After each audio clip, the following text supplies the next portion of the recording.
This is John with Voices of Racing, and I'm speaking with Robert Torres and Mike Dean. And Mike, you're in Bear, Delaware. Is that right? Yes, sir. And your company is Mad for Motorsports. Is that also correct? That is right. All right. So you and Robert got originally connected back in 2011, and you've been a coach for drivers in a lot of different types of racing vehicles, even motorcycles, what you specialize in now. Why don't you give a little bit of backstory on your company and then how you got connected with Robert in the first place? So my company is just a motorcycle repair shop. It's been a dream of mine since I was a kid. I've just always loved turning wrenches and fixing things and understanding how things work. And I think a lot of that's carried over to racing. I got a part-time job at Mid-Atlantic Grand Prix in 2010. And basically, I wanted to learn how to go fast myself. And trying to understand how that worked, it kind of just carried over.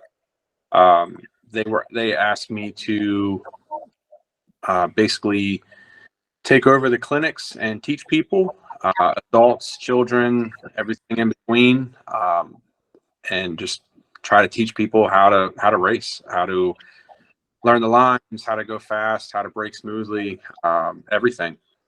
And Robert came in doing the junior leagues, and that's how we met. All right, so here's a shot of you and Tony Stewart. What's the backstory on this situation? Were you able to train Tony, or was it the other way around? So, backstory, the woman in that photo is actually my wife. We met at the track, and she called me one day and said, "You're not going to believe who's here." It was a Dover Downs weekend, and she said, "Tony Stewart's here." And I drove 45 minutes from my grandparents to go there and try to whoop up on him. I think I beat him 2 out of 3 races. I think I had a slower cart in the third race. He wound up beating me, but yeah, I whooped up on him a little bit. Well, that's great. So here's a shot of Robert in his cart. And obviously we just kind of cropped that, but it makes it look like, you're giving him a little bit of props yourself. So give me a little bit of backstory on, Robert's different clinics that you basically put him through. I know you said that you did 2 different ones at 8 weeks a pop. And just how would you describe him then? And then also, Robert, if you'd like to touch on, after he finishes, what it was like for you to be able to work with Mike and just kind of go from there. So from what I remember, I was teaching a few children at the track, and I think Robert's dad approached me and said, "Hey, would you be interested in teaching Robert? I see it's worked with, I think one of the other kids' name was Joe at that time, Joe Davidson." And I said, "Yeah, sure, it's not a problem." So he signed up for the clinics. The first set of clinics were a little rough for Rob. I felt like he had a hard time listening and understanding.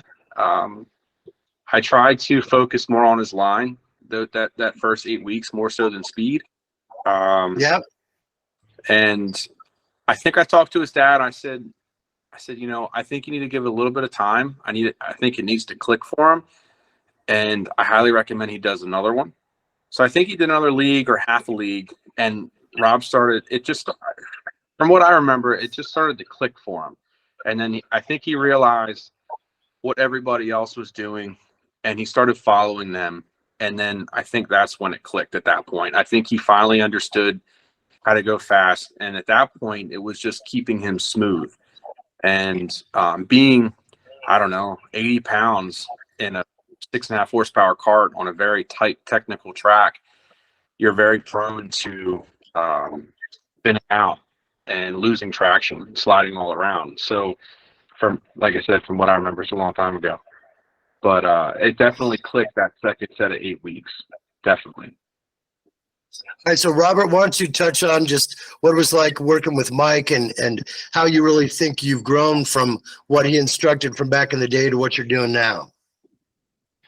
Yeah, so it was really, he was the first guy that taught me about, not just, okay, it's a kids league and we're out there and we're learning the sport and doing what we can just by instinct, but actually, okay, this is the line, it's okay, it's a rental karting track. So it's okay to, you know, maybe just tap the wall a little bit, you know, just to get that little bit more. It's not going to affect it that much. You know, certain markers around the track, that was my first time learning that stuff. So, you know, he was definitely the first step to me being immersed in that. Now, Mike, you currently work with a lot of different motorcycle riders. Do you still work with any race car drivers? Race car drivers, no. Not really at all, other than pleasure. Like if I go indoor go-karting or outdoor karting with people, I try to give tips, but mainly it's motorcyclists right now. Same concept, just we're on a bigger track and we're going a lot faster. So have you been able to keep up on what Robert has accomplished over his years? We're Facebook friends, so I see updates here and there. I thought it was pretty interesting that he was racing in the Bridle Rouge. I took an interest in that because I had another really good friend of mine racing in that class. So that was pretty interesting. Also seeing him race the tracks that I also race at, because I would race in a championship cup series with the motorcycles. So it was just interesting to follow it. And I didn't realize until in the last few years that he had progressed so much that his racing career was growing. A lot of people do it as kids and then they kind of just lose the habit. So it was really, really cool to see Rob keep going, or, you know, keep it going. So here's a shot that, you know, the viewers can pause and kind of read through this. And Robert, if you just like to talk to some of these greater moments that you've accomplished as far as some of the highlights and what you've really learned from it, and being able to start with Mike from way back in the day, I'm sure you'd like to hear how you've grown from the different types of cars, from Mazda Spec and Formula 4. And, you know, just kind of explain a little bit to that, and also, you know, what some of your favorite racing moments have been.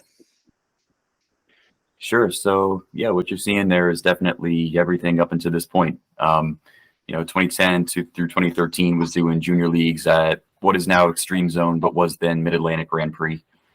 Actually, I have a race there coming up with a few guys in a few months, but yeah, I mean, was able to win 2 local track championships. And as a kid, that's like a huge deal. Like, yeah, you know, I'm someone now, you know, I got this, this track championship. And then after a while, you start thinking about making the next step up to cars.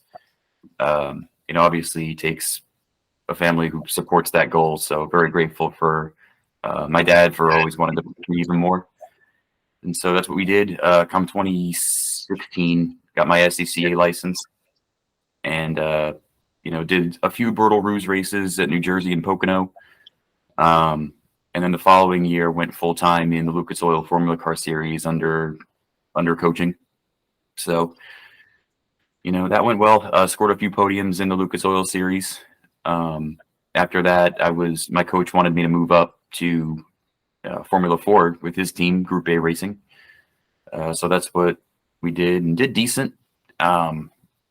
Scored my first top 10 at Homestead Miami Speedway that year. So that was probably the highlight of that year. And I feel like after that's where I really started to get comfortable.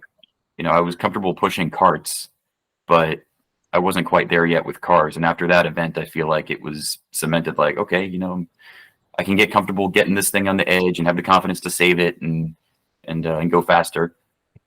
So after that, I raced with them again in sports cars in the NASA Northeast Series. Was able to come away with 3rd overall in the Super Unlimited class that year. I was in a Radical SR3. Love that car. It's super fast, a lot of torque, horsepower. Got my first 2 wins that year in a car, so that was a big milestone for me.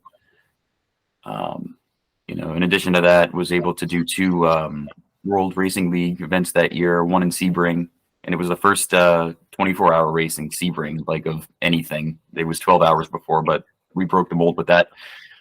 That was in a Porsche. And then after that was the 8 hours of COTA in December in a Subaru BRZ. And then after that, I'm trying to think. Yeah, 22. I didn't really have a plan going into 22. Just race anything that I can get my hands on and opportunities that I can. So, you know, did another WRL race with the same team as I was in COTA, NRG Motorsports at Road Atlanta. You know, practiced the car, was fast, and then, you know, one of my teammates had an incident and ended our event. So that's how it goes in endurance racing sometimes. And then after that, maybe 3 or 4 months after that, was able to start a test with Future Star Racing, which at the time the team manager was Al Unser Jr. So that was big. I remember being a little starstruck, but at the same time, like, we got to get over that and work together. Like, or I got to get over that and work together, you know? So. All right, so here's a shot of you in that Radical car out front because you got pole. And here's another shot of just the different types of cars over the years that you've been able to race, and that one on the sides with Future Star. And here's kind of the overall from, 2021, 22. And Mike, if you'd just like to touch on, I know that you haven't been able to physically work with Robert in a few years, but, just a little bit about his character, if there's any sponsors that be considered to work with him, just what they can expect as far as an endorsement on Robert. Oh, man.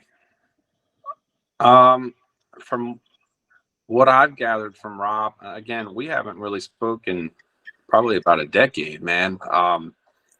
Is you carry yourself well, man. You seem super respectful. I feel like you were raised extremely well. And it's just been a pleasure knowing you. I mean, and seeing you grow. It's seeing your accomplishments, man. I'm proud of you. That's pretty awesome that you're trying to follow your dream, and I support you. I hope you keep going with it. I think it's dope. And Robert, would you like to say anything back to Mike? Yeah, I think of all the coaches that I've had over the years, and you're definitely one of the forefront ones. That's being the first one that I had. It's like, okay, I try to think if it's a karting event, especially, what would Mike be saying right now? Remembering, following you around the cones with the line and doing all that stuff. And so I just, thank you so much. No problem, man. I'm glad to see you running with it. Keep running with it. Will do. I hope Will do. best. Thank you. Well, Mike, I really appreciate your time today. I know that you said you beat Tony Stewart a couple times, and I think that's awesome, but we're probably going to have to go the tape on that one. Just saying, that's a joke. But anyway, Mike, I really appreciate your time. And Robert, is there anything else you'd like to say before we close this out? No, I mean, I think everything's been said other than, again, thanks, Mike, for being here. And thanks to, everyone who's making this possible. And again, it's Mad4 Motorsports. Is that on social media? Can they look that up, or what's the best way for them to find you, Mike? Facebook is the best way. That's where we do all of our posting, interacting, pictures, whatever, updates. But yeah, Facebook's there you go. Okay. All right. We'll just stay on the line, and I'm going to close this one out.